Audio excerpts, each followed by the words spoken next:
Noticias, avance informativo con Leo Sandí.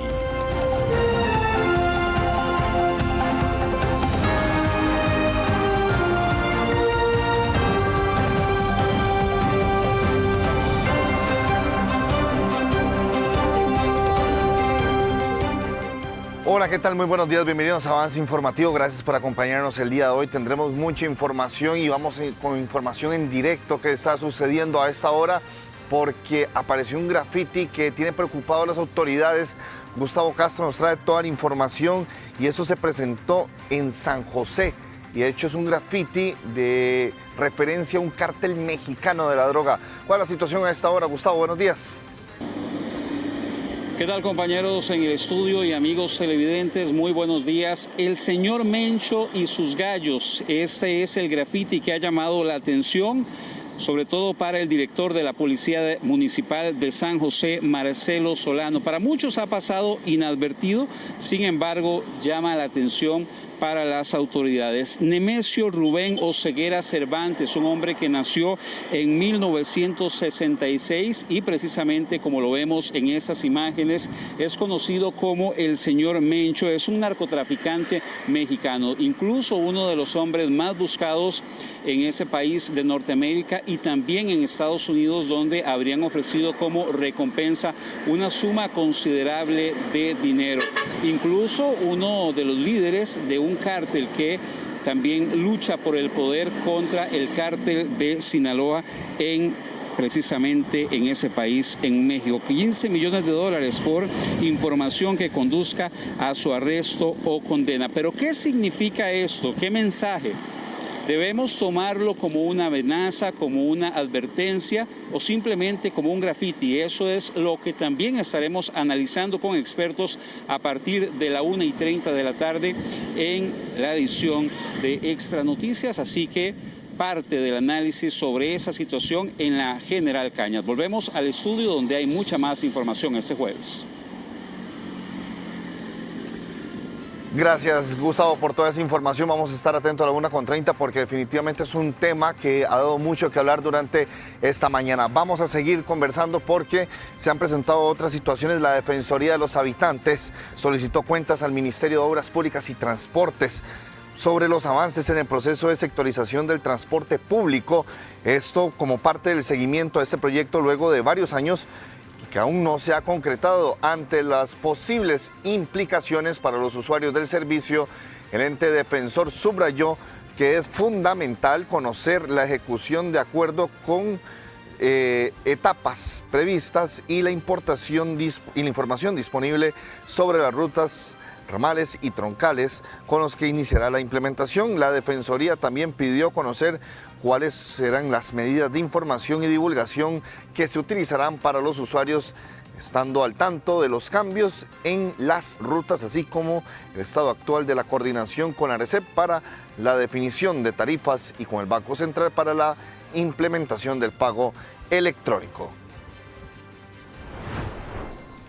11:33 de la mañana, el expresidente de la Asamblea Legislativa y diputado del Partido Restauración Nacional, Eduardo Newton Cruikshank Smith, falleció este miércoles a los 67 años.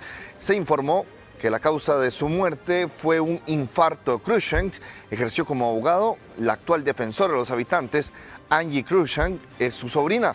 Fue diputado en la legislatura 2018-2022 y presidió el Congreso en el periodo 2020-2021, siendo de oposición. Esto durante la pandemia del COVID-19. Dentro de su gestión impulsó varios proyectos, entre ellos acelerar el retiro del ROP. Sus honras fúnebres en San José serán el próximo sábado. Estoy conmovido por la noticia recibida anoche de la partida de don Eduardo Cruikshank, un gran compañero, un gran amigo. Una de las cosas que no podré olvidar es que fue el primer presidente afrodescendiente en la Asamblea Legislativa, el cual es un orgullo para nosotros los limonenses. El tiempo compartido fue una gran experiencia para mi vida. Mi amigo, mi compañero, aquel en el cual me ayudó en muchas ocasiones a seguir adelante a pesar de las dificultades. A él y a su familia, mi eterno agradecimiento y con lágrimas hoy en los ojos lo despedimos a ese gran ser humano, a esa persona la cual... 11:34 de la mañana, vamos a seguir con más informaciones porque a esta hora del día, y se acordarán ustedes que en su momento, hace ya 5 años, parecido a esta hora, ya teníamos la primera confirmación de un caso, del primer caso de COVID-19 en nuestro país. Fue el inicio de aquella pandemia que tanto afectó a muchas personas, razón por la cual estamos durante esta semana haciendo una serie de reportajes especiales, y aquí está con nosotros Milagro Torres, que nos va a comentar, Milagro, de aquel día, aquel momento, aquel 6 de marzo, Milagro, cuando salía don Daniel Salas y nos confirmaba que ya teníamos el primer caso de COVID-19. Pasaron 5 años y ¿qué ha pasado, Milagro? Buenos días. Más bien yo te voy a responder con una pregunta. ¿Qué recuerdas vos de ese día? ¿Qué estabas haciendo? Estaba trabajando y ya me imaginaba por dónde podía venir todo lo que se nos venía después, porque ya teníamos antecedentes de otros países que estaban complicados. Exactamente. No se sabía y era incierto en ese momento todavía qué podía pasar. De hecho, salieron a confirmarnos ese caso y no sabíamos tampoco cuáles eran exactamente los síntomas y qué era la magnitud de lo que iba a pasar. Es por eso que durante esta semana hemos estado haciendo una serie de reportajes para recordarle a las personas todo lo que ha pasado. Por ejemplo, ¿seguís usando la mascarilla? No, ¿No? Hace rato se fue, para mí, salvo que está enfermo. Muchas de las personas aún usan la mascarilla cuando se sienten enfermos, cuando tienen síntomas de gripe y demás, porque es un virus que todavía circula entre nosotros. Pero inclusive el uso de la mascarilla puede ser hasta una buena práctica que nos quedó.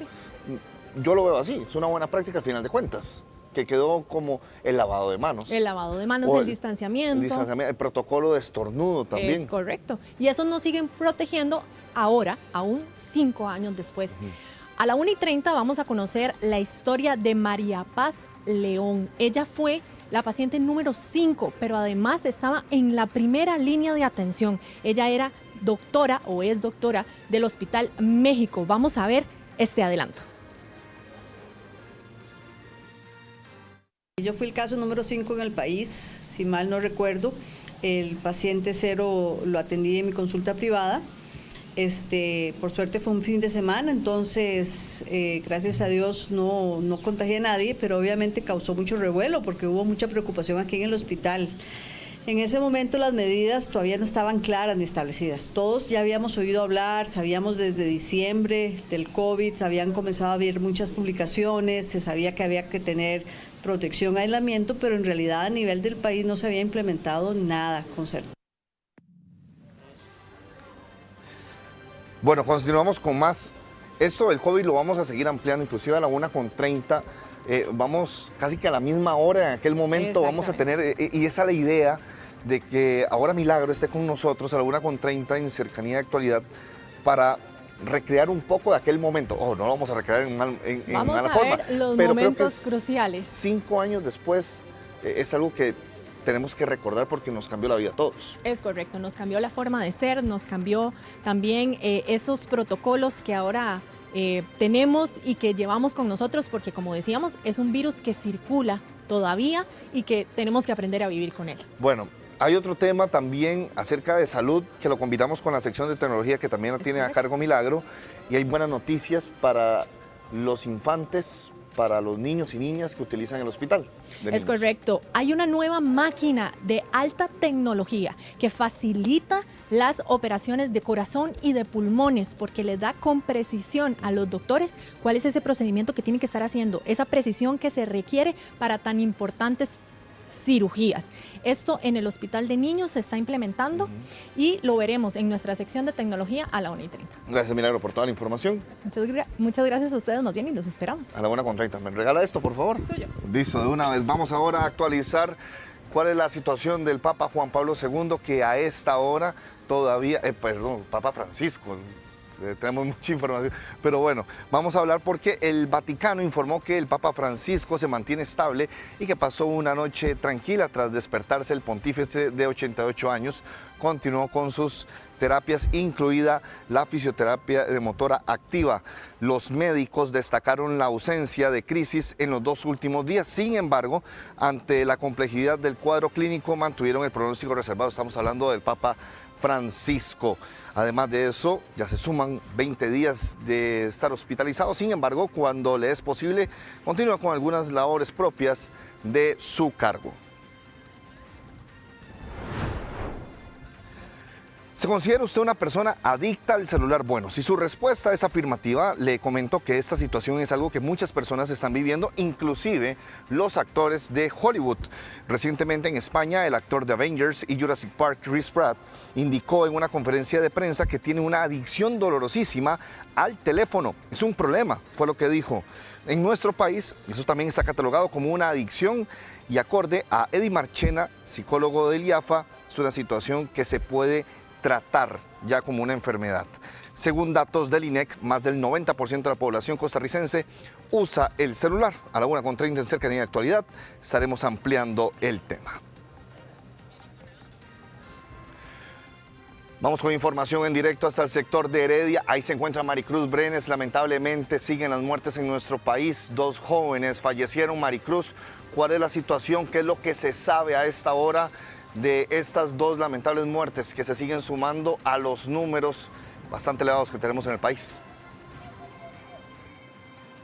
Gracias, compañero. Y como usted bien lo explica, 2 lamentables muertes, personas muy jóvenes de 18, 19 años y además un adolescente de 17 años que se mantiene recibiendo atención médica en un centro hospitalario herediano. Y es que lamentablemente esta situación se registra a las 10:20 de la noche de este miércoles en San Francisco de Heredia, específicamente en el sector conocido como La Milpa de Guararí, cuando los vecinos escuchan detonaciones y es inmediatamente que llaman a las autoridades. El joven de 19 años pierde la vida en el sitio, mientras que el joven de 18 y 17 años los trasladan a un centro médico y minutos después de su ingreso, el joven de 18 años pierde la vida. Además de esta situación, también en Alajuela, oficiales de Fuerza Pública tienen un altercado con 2 personas que tratan de defender a un miembro de una organización criminal cuya detención se realiza ayer en horas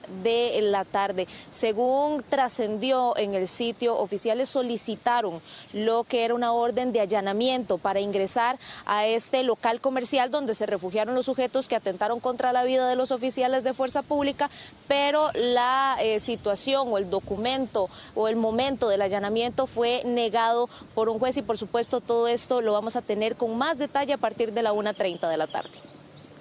Perfecto, Maricruz, gracias por esa información. Vamos a continuar con más a esta hora. En nuestra sala de redacción ya se encuentra Sheila Paniagua porque las mordeduras de serpientes siguen siendo todo un tema. Sheila, ¿cuántas ya llevamos en lo que tenemos de este 2025, que apenas es 6 de marzo? Lionel, efectivamente, bueno, según lo que nos indican expertos, es que los accidentes por mordeduras de serpientes son bastante frecuentes en el país.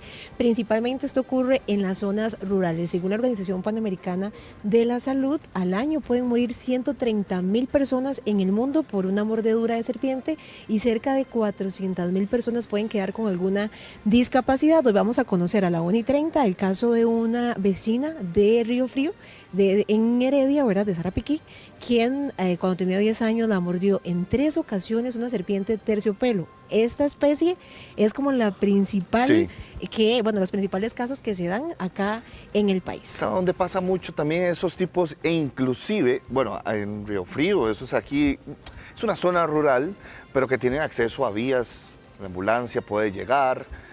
En Talamanca, en Alto Talamanca, donde están las reservas indígenas, tiene que ser por helicóptero cuando los rescatan por una mordedura de serpiente. Bueno, según lo que ella contaba, es que, bueno, cuando estaba, ¿verdad?